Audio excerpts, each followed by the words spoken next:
Барлықтарыңызға ассалаумағалейкум достар. Бүгін біз автосондағы жаңа тест сұрақтарын талдайтын боламыз.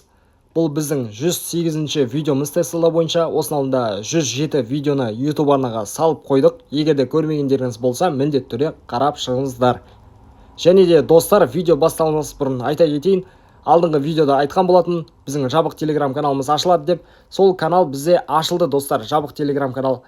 Жабық телеграм каналда не айтылады? Бізде Қазақстан Республикасының жол ережелері бойынша, яғни видео сабақтар салынатын болады, ПДД бойынша, в общем. Сол видео сабақтар сіздерге өте пайдалы болады деген ойдамын. Сол видео сабақтарын барлығын қарап шықсаңыздар, осы тест сұрақтары сіздерге өте оңай болып қалады. Кәдімгідей смело тапсырасыздар, автосонға барғанда дым қиналмайсыздар. Ол видео сабақтар интеллектуальный интеллект, яғни түсіндіретін болады. Өте жеңіл тілде, қазақ тілінде, өте оңай достар. Сол телеграм каналға кіргілеріңіз келсе, комментарияда WhatsApp нөмірі болады, соған жазыңыздар достар. Ол каналда тек қана осындай ПДД бойынша емес, медициналық сұрақтар, алғашқы көмекті қалай көрсету қажет, жолда болатын жағдайларға байланысты, машинаңызға бірдеңе болып қалған кезде не істеу керек, барлығын сіздерге кәдімгідей нөлден бастап үйретеді. Осы ПДД-ны нөлден бастап үйренгілеріңіз келсе, ол правасы бар, правасы жоқ адамдарда ол видеоларды міндетті түрде қарап шығу керек. Телеграм каналға кіргілеріңіз келсе, комментарияда WhatsApp нөмірі болады, соған жазыңыздар. Және де осы ПТД тест KZ сайтына доступ алғыларыңыз келсе, тоже WhatsApp нөмірге жазсаңыздар, сіздерге толық ақпаратты жіберетін боламын. Бұл тест сұрақтары автосонда 200% келеді, және менің телеграм каналымдағы видео сабақтар да 200% келеді автосонда. Егер де қызықтырса, комментариядағы WhatsApp нөмірге жазыңыздар, сіздерге толық ақпаратты жіберетін боламын. Ендеше тестімізді бастайық. Сізге көрсетілген жерге тоқтауға рұқсат етіледі ме дейді. Қарайық, қай жерге тоқтауға рұқсат етіледі екен бізге. Мәссаған. Тупына кольцевой, бұл бізде осы жерге тоқтауға болады ма дейді. Рұқсат етіледі, тыйым салынады, тек жолаушыларды көлікке отырғызу үшін ана рұқсат етіледі. Бұл жерде бізде тыйым салынады достар. Осындай шеңберлі жүрісте тоқтауға болмайды. Тек авариялық жағдайда ғана болады. Көлік легінде жүру кезінде сізге қандай көлік құралдарының жүргізушілерінен сақтану қажет? Оқу көлік құралы, салмағы ауыр, ірі габаритті және қауіпті жүктер, балалар тасымалдау, сыртқы артқы көрініс айналар жоқ. Мәссаған. Барлық аталған көлік құралдарынан сақтану қажет. Қашу керек, в общем, достар. Келесі сұрақ. Қандай көлік құралдарын басқару кезінде қарама-қарсы және сонымен бірге ілеспе көлік құралдары жүргізушілерінің көзін шалыстыруы мүмкін болуы мүмкін. Шалыстыруы болуы мүмкін дейді. Мотоцикл немесе жеңіл автомобильді. Қарама-қарсы көлік құралын басқару кезінде сонымен бірге ілеспе көлік құралдарын шағылыстыруы мүмкін деген. Барлық аталған көлік құралдарын барлығын көзін шағылыстыра алады ғой. Мына анықтаманы оқып алыңыздар достар. Мен келесі сұраққа өте берейін. Көліктер қандай реттілікпен өтеді? Бұл жерде енді алдымызда ғана скор емес, құдай әйтеуір. Жедел жәрдем көлігіне ұқсап кетті, ана сары түсті. Бұл жерде бізде негізі былай ғой. Ана көк түсті көлік басты жолда, мына қара қою ыстықты көріп тұрсыздар ғой. Осындай жол белгілерін барлығын бізде телеграм каналда түсіндіретін болады достар. Еш өкінбейсіздер, өте оңай түсіндіреді. Қараңыздар, жеңіл автокөлік негізі басты жолда болатын. Бірақ мен мынаяқта жол жөнделіп жатыр, сондықтан біз мына белгіге бағынамыз, мына дөңгелек. Қызыл ол жол беретін адам, жол беретін көлік. Қара түсті, яғни ұзыны басты жолда. Сол бірінші өтеді, короче. Бұл және енді бізде былай. Бірінші шағын автобус жүреді, кейін жеңіл автокөлік, қателеспесем сосын жүк көлігі. Д варианты бізде дұрыс. Жауабымыз дұрыс. Келесі сұрақ.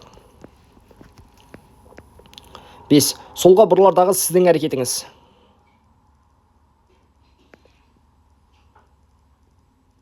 Оң жақтан жақындап келе жатқан көлік құралына жол бересіз, сол жақтан жақындап келе жатқан көлік құралына жол бересіз, көлік құралдарының екеуінен жол бересіз, ешкімге жол бермейсіз. Әрине жол береміз, барлығы тіке бағытта жүріп жатыр, ал біз енді ғана қозғалысқа кірейін деп жатырмыз. Сондықтан С варианты бізде дұрыс.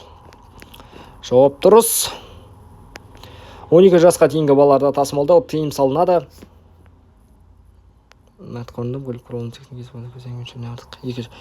Екі жағдайда да. Так, 7. Жеңіл автокөлік жүргізушісі басып озуды бастай алады. Өткелден кейін, өткелден кейін, достар. Өткеле өтіп аламыз. Бірінші аман-есен, сосын барып басып оза аламыз. Келесі 8. Осы жағдайда А1 кіші санатына жатпайтын мопед, велосипед жүргізушісіне солға бұрылуға, кері бұрылуға рұқсат етіледі ме? Так. Солға бұрылуға, кері бұрылуға рұқсат етіледі, тыйым салынды рұқсат, тек трамвай қозғалысына кері жасамай. Так, ешқандай знак бізде ештеңе жоқ қой, тыйым салатын, достар. Самое главное, біз трамвайға кедергі жасамауымыз керек. Так, тыйым салынады екен. Неге тыйым салынады? Давайте анықтаманы оқайық. Мопедтердің, велосипедтердің, жүргізушілердің трамвай қозғалысы бар жолдарда және осы уақытта жүруге бір жолақтан артық жолағы бар жолдарда солға бұрылуға, кері бұрылуға тыйым салынады. Так, бір жолақтан артық жолағы бар жолдарда. Сонда бізде мопедтерге, велосипедтерге трамвай жолдарымен болмайды екен, достар. Менің қаламда өз басым трамвай жоқ, сондықтан мұндай сұрақтар енді сәл қиындау. Келесі сұрақ. Осыны есте сақтап алыңыздар. Мопедтердің және велосипедтердің жүргізушілеріне трамвай қозғалысы бар жолдарда және осы уақытта жүруге тыйым салынады екен. Тіркемемен жүру кезінде жеңіл автомобиль тежегіш жолының ұзындығы қалай өзгереді? Азаяды, артады, өзгермейді. Тіркемемен жүру кезінде жеңіл автомобиль тежегіш жолын. Так, артады, Жауап дұрыс. Келесі. Сізге осы жол белгісімен белгіленген аумақта неге тыйым салынбайды? Неге тыйым салынбайды? Жүргізу үйрен толассыз жүруге, іске қосылған қозғалыс жолын тоқтап тұруға. Так, жүргізу үйренуге тыйым салынады ғой, да, достар? Толассыз жүруге дейді. Бұл жерде бізде 20 км жылдамдықпен жүруге шығар. Жауап дұрыс. Келесі сұраққа өтеміз. Бұл жағдайда жеңіл автомобильдің жүргізушісі қозғалыс үшін оң жақ шеткі жолақты қолдана алады ма? Әрине тыйым салынады, жоқ. Өйткені бұл бағдарлы көлік құралдарының жолы, яғни автобус, маршруттық көлік құралдары. Сәл тамағым ауырып отыр, достар. Сонда да сіздер үшін видео түсіріп отырмын. Көрсетілген траекториямен сізге кері бұрылуға рұқсат етіледі ме? Бұл бізде шеңберлі жүрісте, осындай кольцевой шықса, мынандай жол белгісі, біз тек қана оң жақпен ғана қозғала аламыз. Солға болмайды, достар. Біз осы кольцевойды айналып, өзіміздің межелеген жерімізге жете аламыз. Ал солға, кері бұрылуға тыйым салынады, достар. Жауап дұрыс. Өте қауіпті да, өйткені барлығы кольцевойды айналып жатыр. Біз солға қарай кетіп қалсақ, бізге келіп біреу дөп етіп соғуы мүмкін. Так, келесі сұрақ. Бізде сәл интернет желісі қатып жатыр, достар. Берілген таңба дейді. Берілген таңба қиылыса жүруді міндетті бағытын белгілейді. Басты жолдың бағытын көрсетеді. Қиылыстың шегінде жүру жолақтарын шегер алын бел. Қай таңбаны көрсетіп тұр? Бізде қазір стрелкамен көрсетеді қайтан. Көріп алайық. Так, бізде 1-7 дейді. Шекараларын белгілейді, достар. Яғни біз бұдай қарай шығып кетпеуіміз керек. Шыққанның өзінде ештеңе қылмайды, просто қасымыздағы көлікке зиянымызды тигізбесек болғаны, достар. Жауабымыз дұрыс. Келесі, егер сіз жүру жолағының таңбасы жоқ, екі жақты жүру жолымен жүріп келе жатсаңыз,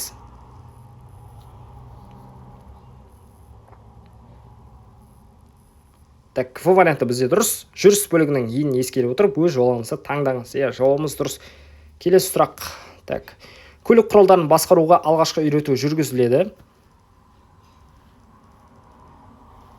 Так, жабық алаңдарда немесе автодромдарда, достар. Жауабымыз дұрыс.